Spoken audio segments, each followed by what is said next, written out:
නොකියූ පරිගැනීම අවසාන කොටසට තමා අපි මේ ඇවිල්ලා ඉන්නේ. මේක තමන්ගේ බලය පාවිච්චි කරලා සිහිනව සදහටම නිහඬ කරන්න හදද්දී යුගානි හිතුවේ තමන්ගේ තාත්තා මේ හැමදේම කළේ පලිගන්න තමන්ගේ මල්ලි සිහිනව බිල්ලට දුන්නා කියලා.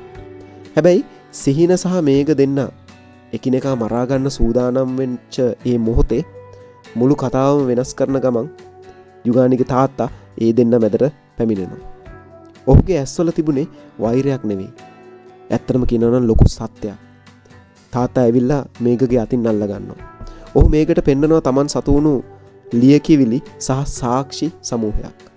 මේක උඹේ සටන තියෙන්න ඕනේ මගේ පුතා එක්ක නෙවෙයි. සිහින මේක ඉස්සරහට ආවේ මම හින්දා. හැබැයි මම මගේ පුතාව මෙතෙන්ට එව්වේ උඹෙන් පලිගන්න නෙවෙයි පුතේ.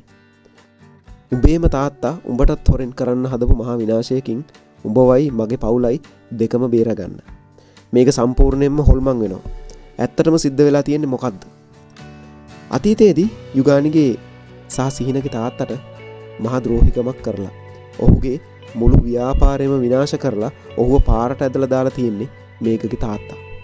එතනින් නොනවතුණු මේකගේ තාත්තා Tamanගේම පුතා මේකව පාවිච්චි කරලා වංචනික විදිහට තවත් වැරදි වැඩ සිද්ධ කරනවා.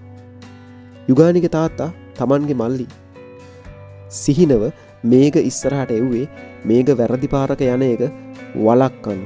ඒ වගේම තමයි මේකගේ තාත්තගේ නියම ස්වරූපේ මේකටම පෙන්වලා දෙන්නත් පූර්ණ ආරක්ෂාවක් සහිතව. යුගානි බිම බලාගෙන අඬන්න පටන් ගන්නවා. ඇය Tamanගේ තාත්තා ගැන වැරදිවත හිතපු එක ගැන ඇත්තටම ලැජ්ජ වෙනවා. තාත්තා කෙනෙක් කවදාකවත් Tamanගේ දරුවන්ට වැරද්දක් වෙන්න දෙන්නේ නැහැ. ඔහු සිහිනව හැම අනතුරකින්ම රහසින් ආරක්ෂා කරලා තිබුණා. සිහින තමන්ගේ තාත්තා දිහා බලන්නේ අභිමානයෙන්.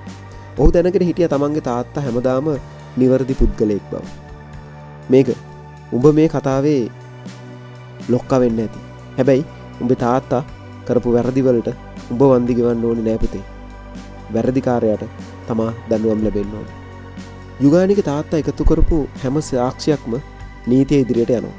මේකගේ තාත්තා කරපු හැම වංචාවක්ම ද්‍රෝහිකමක්ම ඔප්පු වෙලා ඔහුට නීතියෙන් උපරිම දඬුවම් ලැබෙනවා. මේක තමන්ගේ තාත්තගේ වැරදි වටහාගෙන සිහින සහ යුගානිගේ පවුලෙන් සමාව ගන්නවා.